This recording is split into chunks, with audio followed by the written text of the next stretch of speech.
This is the Brew World Order Podcast. Welcome to the Brew World Order Podcast. My name is Mike Curtin. If you haven't subscribed yet, don't make me have to convince you. This is episode number 41, and in this episode I sit down with Pastor Christopher VanHall of Greater Purpose Brewing Company in Santa Cruz, California. Chris talks to me about how they dealt with opening during a pandemic, about the complications they endured on the road to finally opening those doors to the public, and how he convinced the board of the church to sell the old sanctuary and use the money to open a brewery. I completely understand what Chris went through with convincing the board. I myself find it extremely hard to get people just to click that subscribe button. Not even my own mother wants to do it. Well, that's just something I'll be talking to my therapist about in our next appointment. Lucky for you, you don't have to wait till then, because the newest episode of the Brew World Order Podcast starts right now. Sit back, crack open a beer, and you enjoy that podcast. Hey guys, this is the Brew World Order Podcast, and today I'm with Pastor Christopher VanHall of Greater Purpose Brewing Company in Santa Cruz, California. The Greater Purpose Community Church and Pastor Christopher VanHall always had a different way of looking at Christianity and breaking down the walls of its old beliefs. This, of course, included drinking beer. They even went as far as to donate all their Sunday donations to charities they cared most about. The only issue was the old sanctuary was just too much to maintain for a group of their size. So Christian's congregation decided they needed to find a way to make a bigger impact to donate while continuing to have a place to gather. When they finally decided the brewery was the way to go, they started to search for the perfect location. They found an old bookstore they thought would be perfect, but plans just happened to fall through. Ultimately, it was a true blessing in disguise because not too long after, they wound up taking over East Cliff Brewing Company in Santa Cruz. Unfortunately, the delay meant they had to open during the middle of a pandemic, but officially they wound up opening the doors to the public in December of 2020, with plans to donate to multiple charities, including Planned Parenthood, the Diversity Center, the NAACP, Save Our Shores, and the Homeless Garden Project. And Chris VanHall is here with me today. Chris, how you doing? I can't complain. Never does any good. How you doing? That's right, man. I'm all right. So, living in California, were you always a beer guy, a craft beer guy, or? Oh, I'm Irish on both sides. So Oh, perfect. Being a beer person is genetically infused to my carbon data. Right. Have to be. Right. And how did the idea to open up a brewery of all things come about for your church? I had done some studies about church history, and one of the groups that fascinated me was Trappist monks. Trappist monks. Yes. Still to this day, Chimay brews in the EU, and all of their profits go to orphanages. And I've always thought that was an impressive model. I used to joke with people when they would come over and they would see like a couple six packs in the fridge, especially church folks that didn't think Christians should drink, which isn't in the Bible, by the way, but they thought it was. Right. They'd be like, "What is this?" I'm like, "Oh, that's my tithe," and I would explain what they were doing with the money. And so nothing that we did at Greater Purpose was revolutionary as far as history is concerned. It's just unheard of in America. And the Prohibition probably has a lot to do with that. The history of the Prohibition in the Right. States, especially in the church after the Prohibition. So that was one inspiration. And the other was that our bass player at the church, a gentleman named Mike Katowski, he's from Canada, good friend of mine, and was just an excellent brewer. And we got together, and he hadn't brewed in a couple of years, and we started brewing some stuff up, and there was a local organic homebrew competition that was running locally, and they also gave printouts from expert brewers with suggestions on what to augment in your brew and how to make the recipes better. And when we entered that contest, we didn't expect to win. We were just looking for printouts on how to make our beer better, and we got second and third place. Awesome. In two categories. And for us, that was kind of a good indication that wow, we're pretty good at this. We're making good product. Maybe one day, we should look at opening a brewery together. And then, I always had that in the back of my mind.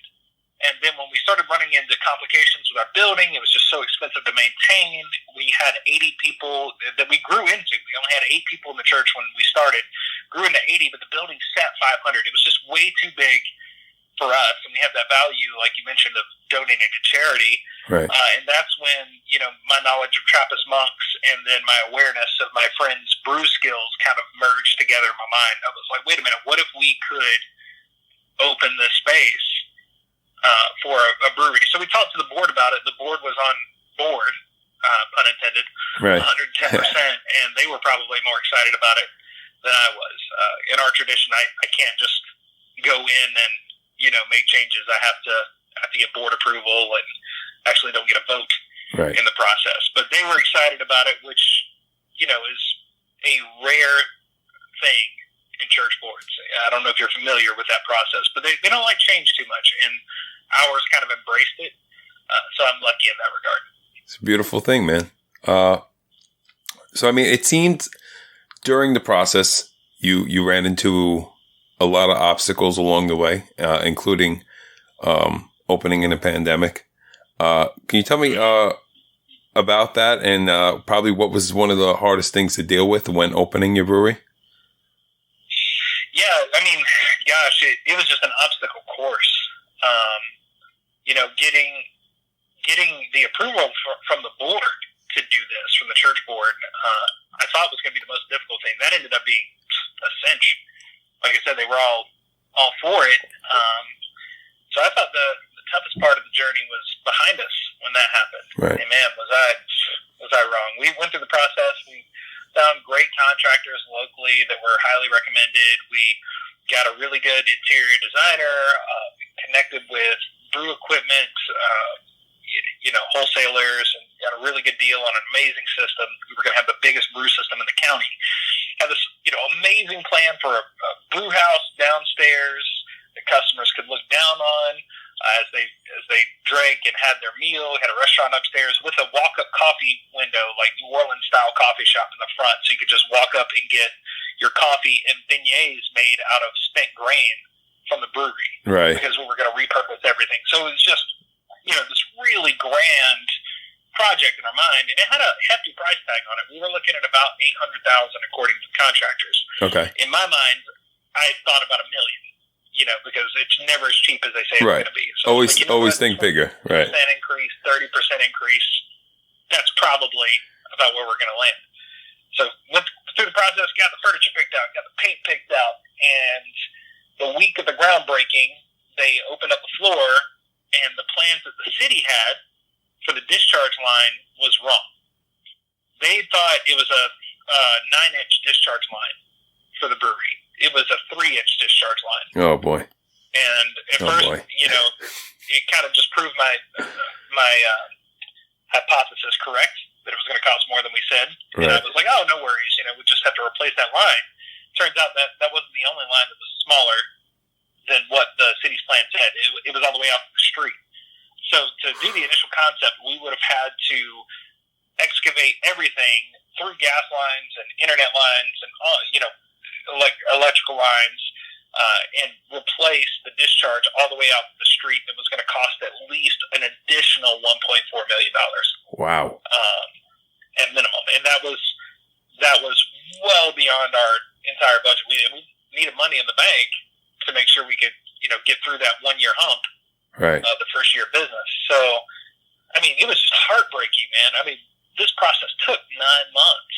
Right. Yeah. To design and to secure a space and to get the lease and to, get all of our equipment picked out, get everything, laid out perfectly, and get the architect to, map out where the hood's going to go in the kitchen and the ventilation's going to go in the brew house. I mean, it was a lengthy process, weeks and weeks of sleepless nights, and to see it fall through was really difficult. I'd say that was probably the most difficult thing to endure. But then right after that, we cleared that hurdle and we decided to gather ourselves. We were faced with even more obstacles because we found a location, East Cliff Brewing Company in Santa Cruz, and they had amazing English-style ales on tap. And they didn't publish that they were selling their business at all. Right. A friend of mine happened to say that the gentleman was considering it, but he would only sell to people that were going to brew English-style ales as well. And we were going to have cask ales as part of our original model. Okay. So when when he heard about what we were doing and the charitable aspect of what we were doing, he was really excited to retire. So he kind of passed the torch on. And the day that we signed the purchase agreement was in March when the stay-at-home order first went into place. And I'm not exaggerating. We signed the deal at 11:30, and by 2 or 3 o'clock, that stay-in-place order went into effect. Every escrow office in the county, in the Tri-County area, was closed, and nobody was taking restaurant brewery deals. We had to wait until August or September. We had to wait, 6 additional months just to find an escrow office that would take it, and then we had to wait till closing, which was another 2 months. So not only do we have that 9 or 10 month delay in the beginning of the process, and we wasted about a year and a half total, we ran into another 8-month delay right after that. So that was really difficult. And then we opened in December in the middle of a pandemic. Oddly enough, that was one of the least painful struggles that we encountered. Right. Wow. It sounds like an awful lot to endure. A lot of heartbreak, I'm sure. Oh, my goodness. And it was. We're finally open, man. Couldn't be happier, but man, was it. I'm sure that moment you were able to open your doors was probably like the biggest sigh of relief ever. Well, it was and it wasn't. It was definitely like the realization of all of our ambitions hitting me at once. But at the same time, I did mention this, we had the same interior designer that was going to tackle this project at East Cliff. Okay. And when I contacted them for the job at East Cliff, they were like, you know what? This project's been delayed so much. I've got other things conflicting with this. I've got to push this back 6 months. And I said, you know what, dude? We'll just decorate it ourselves. And it wasn't their fault, right, that we had delays. So there was no bad blood there or anything, but it meant that we had to be interior decorators too. So that was yet another obstacle that we had to overcome. Is how are we gonna give this place a facelift that was much needed at the time? And we got lucky. It looks great on the inside. I'm not sure if you've seen the pictures, but of before and after. But it's definitely a major upgrade. We get a lot of compliments on that. But that was a shot in the dark. No, I haven't seen the before and after though. I actually have to look that up. Come to speak of it. Man, we got a copper wrap bar. We got some nice art. Around now, some gorgeous furniture. So it came together. Didn't know if it was going to happen or not, but it did. Who is actually? Were you the one? I know you went to the board with everything. So were you in charge of spearheading the whole project? No, I guess I kind of came up with the concept, and the board had a committee that initially was the steering committee, and a few of the board members were on that committee. I've always been a non-voting member. That's just a value that I have, and I think it's unethical for ministers to be voting members of their own board. I don't agree with it. You have influence when you speak. You don't need a vote. And it keeps ministers in check. There's too many ministers that have access to all financials and stuff like that. Right. But that's just not how we roll in our tradition. So we have financial officers and things like that make those decisions. And with this brewery in particular, we had a ad hoc committee. It was the steering committee, and they would make suggestions to the board. They were all local business owners, and the board would kind of make decisions from there. And now the brewer that I mentioned before is, for all intents and purposes, the general manager of the brew house. And then we have a front of house manager. And then the only thing that I do that I spearhead is marketing. So I do social media marketing. Okay. And what are your strategies for marketing? Is it just basically social media, or do you go about other ways? Social media has been a good one. We won Best New Brewery in Santa Cruz County, which shocked us. We didn't even know we were entered. It's awesome. We just got a notification that, hey, you won. And we were like, we didn't even know we were in. So that's going to get published in the local paper here, and that's a pretty significant marketing strategy just to build on that. It's called the Good Times Awards here, and it's a big to do. Right. But we've got kind of an online promotional commercial coming out with some footage that we're really excited about here in the next couple of weeks. And then other than that, it's just word of mouth. Customers coming in. We want them to have the best possible experience, knowing that they're doing as much possible good with every dollar that they spend. And we're kind of seeing the fruits of that grow the business because they're taking the word, to their friends. Plus, I think our merch is pretty sharp looking. People are wearing it. I was in the store yesterday and I saw somebody wearing one of our hats, and I was like, wow, I don't even know this person. They're wearing our merch. So right, it's awesome. Yeah, word's getting out. Yeah, I know. You're saying people getting their money's worth. So what you're doing is when somebody is buying a beer, you're giving them a token to put into a charity box, which is the charity of their choosing. Who came up with that idea, and kind of how did that all come together? We've seen similar models in other businesses when they do special events or specific nights for charity fundraising. Right. So initially, we were actually going to have a click option in the point of sale system. We ended up not getting that point of sale system, but that's when just the token in the box thing, kind of came in our mind. We've got these little wooden nickels that we give each of the customers, and they're always fresh from the pack because of COVID. Right now, we don't reuse any. Right. They're so cheap, it's not like they're sharing germs or anything. But we give each customer one, whether they purchase something or not. If they're having a product in our facility, every person gets one vote. Doesn't matter how much you spend. Every person gets a vote. Right. True democracy in action, right? Right. And you get to pick between 1 of 5 organizations that you want to support, and the NAACP, the LGBT Diversity Center, Save Our Shores, the Homeless Guard Project, and I said Planned Parenthood too, right? Planned Parenthood, yes. So those are the 5 that we raise funds for, and so far we haven't made any money because of the pandemic, but we're still donating regardless, even now that we're not in the black yet. Right. We are on the precipice of being in the black now that we're coming into spring, and now that COVID regulations are loosening, people are feeling a little more comfortable going out and spending money. Right. But yeah, that's always been kind of the main drive behind the project, is giving everybody a vote so they don't have to choose between leisure and charity.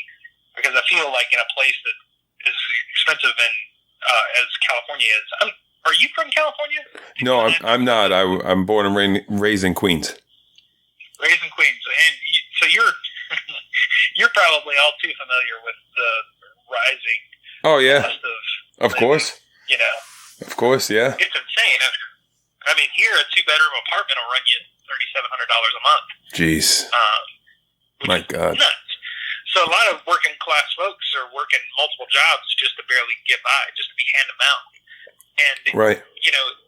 Asking them to donate to charity is almost like salt in the wound, because I think a lot of these people genuinely would if they could, they just can't. Right. Yeah. And if they do have extra money, they'll go spend it on self-care and have a night out with their friends just to stay sane, so they can wake up on Monday and do it all over again. Of course. But if we eliminate that choice between leisure and charity, you don't have to choose. You can accomplish both in one facility. Then I think that's something in the age of such economic disparity that could be hopefully replicated in other businesses, but also attractive to customers. Right. Yeah, makes perfect sense. I completely agree. So when you decided to open a brewery, how did you guys go about finding the capital to fund the business? So we sold our sanctuary. Okay. That was built in the late 50s, early 60s. We inherited this when we started the church, and we took, this value of church is not a building, which is something we say a lot. It's more about what you do and how you care about people, and when you show up for those that are marginalized and oppressed. That's what being church is. So we didn't really have a lot of adoration for sanctuaries. I mean, it was nice to have, but right. It was never something that was a requirement for us. But we saw it as a resource that we could use it to seed a business that could generate way more profits for local charities. Because it's one consistent thing that I always heard from these organizations is they don't need volunteers. They don't need you to donate your desk or your chairs. They have so much stuff that's just in storage, and they have more than enough volunteers. What they need is finances, because their expense is growing too, just like the cost of living is. Right. So yeah, that's how we funded the project. We were like, oh, this is a great opportunity to raise more money for them. Yeah. What would you say is the hardest adjustment you've had to make so far since the brewery opened? Ooh, the hardest adjustment. One of the more difficult adjustments for me personally, and this is because of the pandemic. So, but, I guess it's somewhat related. Okay. We've been doing online worship service for the past 12 months. It's just not safe to bring people together right now. Right. And what we've come to realize is that a lot of our congregants actually prefer it, and they like the convenience of just tuning in on my podcast, which is basically my sermons, Right. Whenever they can, as opposed to being, at a physical location every week. It's just way more convenient for their schedule to have access to this. So I guess one of the difficult things for me is I've never been trained to do that. Right. So I went from being, in the pulpit to being on the podcast. And Gotcha. that's been a bit of a transition for me. So what we do is we have fellowship times at the brewery where we just come together and have lunch. And, it's great because it supports the business too. And people know that they're supporting charity. And we just hang out together on a weekly basis. And we'll probably do a monthly worship service, like in-person worship service, when COVID regulations aren't a thing anymore. But I guess for me, knowing that weekly worship services aren't going to be a thing that I do anymore it's a bit of a loss, Right. I'm sure some people felt that way when, certain traditions and rituals and cultural normatives kind of died out as things progressed. Of course. Technology, like I've heard stories, Yeah, right. It's like, back in my day we used to do this, and it's now I see what older people were complaining about, Yeah. But I get that loss now. As far as the business is concerned, I think for me the biggest transition is just not being there to micromanage every little thing. Okay. Like I felt like I needed to in the beginning. So I'm having to trust my managers more and, take a giant step back compared to what I did when we, first opened the business. Right. So that's been a little difficult for me, because it's your baby, especially when you went through so much to get it open. It's really hard to just kind of let go of the reins. You know what I'm saying? Yeah, absolutely. Absolutely. So what are some qualities you think that make you a good business owner? Well, so I tell people all the time, I don't own it. I have all the responsibilities and none of the benefits because the board technically owns it. Right. But I think what makes the board as a whole good business owners is the willingness to embrace change, and not only to embrace it and just accept it, but to actually fashion it to your business model. Being able to have the foresight to see where culture is going. Right. And then not for your own benefit, but for the benefit of your clientele.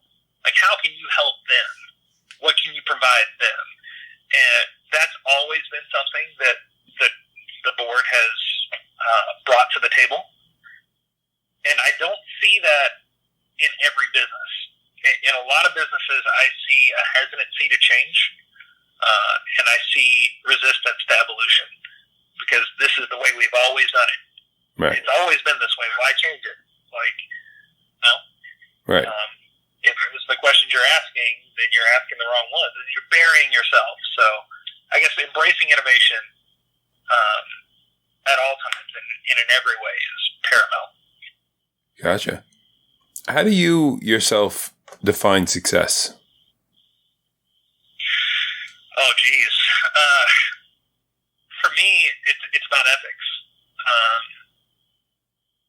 We may not ever make a ton of money, and that's okay, because that was the point to begin with. It was about generating support for other people that are doing good. Right, giving back. So for me, giving back. There's a scripture that says, "Seek justice, love mercy, walk humbly." If I can do those three things, I think I'm successful. So, I'm sure there was a lot to deal with during this whole period of opening and, selling the old sanctuary, and then, all the stress built up. How important is a mental break for you from everything? Oh, it's crucial. It's critical. I have honestly, noticed that toward the end of that process that I was not practicing self-care the way I should have been. Right. And I felt it. And to anybody that's going to do anything, innovative, or you're going to start your own business, you're going to seek out a new venture, I would say you've got to build in at least a day off a week. At least one day. Right, yeah. People always talk about, I can't afford to. You can't afford not to. Because you will break, mentally, physically, or both. I've been there. You need a couple of days off. I know it firsthand. Yep. Even though it's a church-owned business, we're very progressive, so we call it fuck off hours. Right. So we all have them yes. into the weekly schedule, and we just know, hey, don't contact them on Wednesday or Thursday or whenever an individual's day off is. It's their fuck off day. Right. So unless that place is burning down, don't pick up the phone. And very important. You can wait. Very important. So what was your gateway beer into the craft beer world? Oof, man. So I grew up, drinking pretty standard beer. I mean, Sam Adams was like the most out there beer I'd ever had for a while, but I was in the rural South. Right. And the first craft beer that I ever had, I thought I was getting fancy when I was doing like imports, right? Like I was doing like Hoegaarden and a few of the other imports, like some of the Ephemere by Unibrew, which right. is great beer. But the first American craft beer I ever had was by R.J. Rockers. It was Son of a Peach beer. It had actual peach pulp in it. It was a wheat beer. Not necessarily my favorite beer now, but compared to what I was drinking, it was just amazing. Right. I didn't know beer could step up the game like that. So that was one of the first ones. And then I had a Holy City's Plus Mud Porter, and that's where I discovered my deep adoration for all things dark beer. So yeah, Holy City, Terrapin, and R.J. Rockers, Magnolia, definitely rocked my world, man. Some great brews. So, what's next for your brewery? What does the future look like? Oh, geez. Well, we are hoping to expand into ciders and meads at some point because we know how to brew those well. We just don't have the license to do so. So, in the future, once we can acquire that, I think that's going to be something on the horizon. And we're also talking about opening a kitchen with either a food truck. So either have a food prep space at the brewery with a food truck or an actual functional kitchen. That's down the road. But, long term for the brewery, I would love to see this replicated. I would love to see progressive churches that are left of center politically, that are open and affirming for LGBT folks, that don't believe scripture's all literal, that believe in a woman's right to choose, that are on the progressive side of politics, which is rare in this country.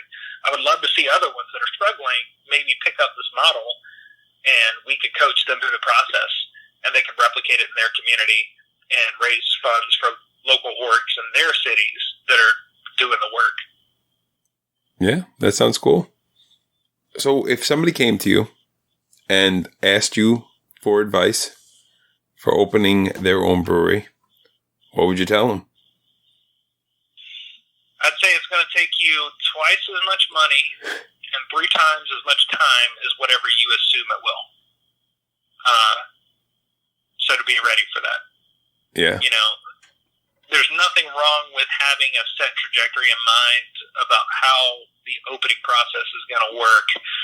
Hold on to that really loosely, though, because there's going to be a lot of changes ahead of you. And if you're like me and you like things scheduled and planned and you're a control freak, just be ready. Yeah. Because this environment's not conducive to micromanagement at all. And you just kind of have to take things as they come. Get comfortable with change. Immediately. Get comfortable. If you're controlling, get comfortable with being uncomfortable. Right.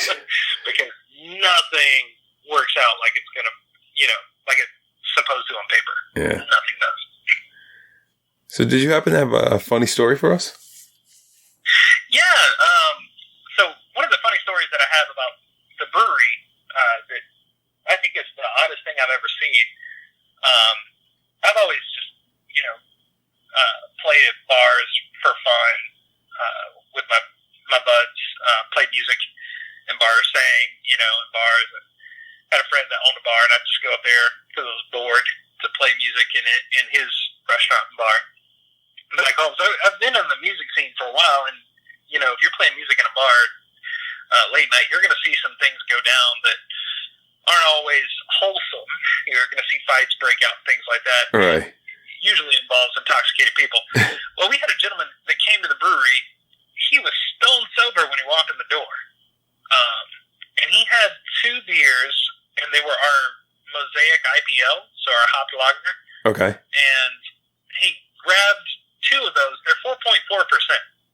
And they 16 ounces. So, nothing strong or crazy. No, not at all. And he got about a beer and a half in, and then the dude was just gone. I don't think I've ever seen somebody with that little of a tolerance in my lifetime. So I don't know if he just hadn't eaten in like a month or what the deal was. He was just wasted. And he walks inside, and he walks up to one of the bartenders. I'm there getting some photos for the Instagram and Facebook pages, and I overhear this conversation where the guy is trying to ask a question about a brew, and then he just stops mid-sentence, and he's totally incoherent. He's slurring his words. He's stumbling a little bit, and my bartender was like, "Hey, sir, are you okay? Do you have your keys? You didn't drive here, did you?" And then that's when the guy just starts flipping out. He gets super offended, right? He's like, "Wow, you think I'm drunk? I'm not drunk." And he's, getting aggressive. And he's like, "Where's your manager? I want to speak to your manager." So I just happened to be behind him. I was like, "Sir, is there a problem?" He's like, "Yeah, this guy's my problem. He's insulting me. He's insulting your customer." And I was like, "Well, he's just doing his job. He's making sure you're safe, and he's cutting you off right now because you're clearly intoxicated, and he wants to make sure that you are taken care of because he cares about you." He's like, "Oh, wow." He's like, "You're doing this because you care about me?" So this guy needs a promotion. This guy is awesome. He's amazing. He's like, "You're right. I shouldn't be here right now. I need to go home. Man, thank you so much. Oh, my gosh." He's like, "You guys are amazing." And he's even come back in a couple other times. I have never seen a situation like that play out in that manner. I was kind of watching the situation, and I kind of gave the other bartender, like, the wink. Like, "Hey, you grab one arm, I'll grab the other, and we'll just kind of pick this guy up and escort him out the door." Because I thought it was going to go sour. I mean, this guy went from "I'm not drunk," even though he's clearly drunk, to "Oh my God, thank you. I should not be drinking right now." Yeah, right. Yeah, right. That's hilarious. Fun little tap room. Man, story. I wish it took me that little to get drunk.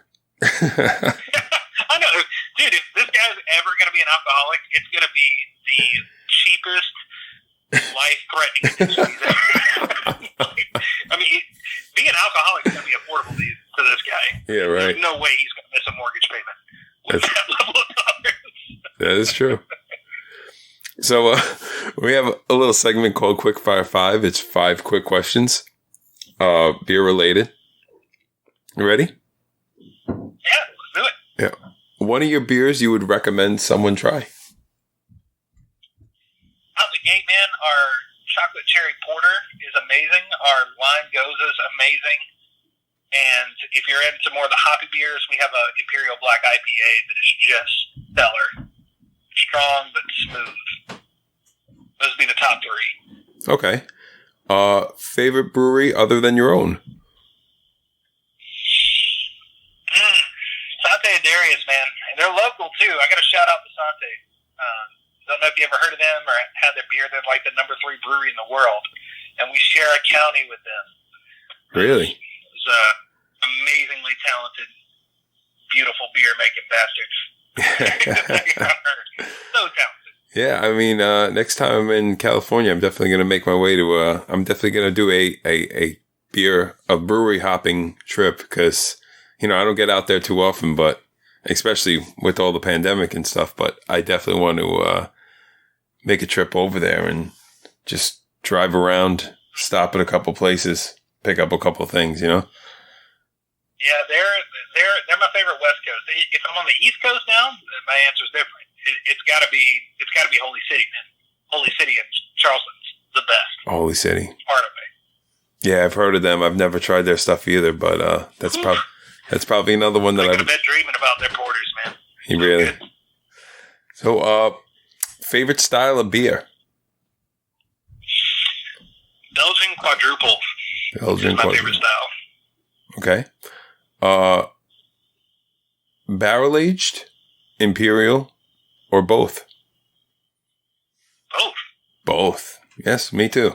And you have 1 keg of beer to hold you over for a 2-week quarantine. What beer are you choosing? My own or someone else's? Whichever one you want. So we talked about barrel-aged, imperial, or both. Right. My brewer brought me a homebrewed batch of his barrel-aged imperial stout, 14%er. Oof. One of the best beers I've ever had, man. Yeah. And, I was quarantined in my house for 2 weeks, and I had a case of that. Right. And, yeah, I didn't make it. As a victim of the pandemic, man. I went through that. Yeah. Well, Chris, that's all I got for you, man. All right, bud. Well, hey, it was wonderful talking to you, man. And hopefully when you're in the area, you come on out and I'll get you a pint on me. Yeah, that sounds amazing. I'm Mike Curtin for the Brew World Order podcast, here with Pastor Chris VanHall of Greater Purpose Brewing Company in Santa Cruz, California. Thanks, Chris. Appreciate it. Anytime. Hey guys, thank you so much for listening to my interview with Christopher VanHall of Greater Purpose Brewing Company in Santa Cruz, California. Whether you're passing through, you live in the area, or just visiting a friend nearby, you should definitely check him out. Give him a follow on social media while you're at it. Also, check out Christopher VanHall's podcast called Revved Up the Analytics. Every other Sunday I'll be releasing a new episode, so subscribe and you'll never miss one. Also, be sure to check out our social media accounts for updates on the podcast. I'm Mike Curtin for the Brew World Order podcast. You stay safe out there.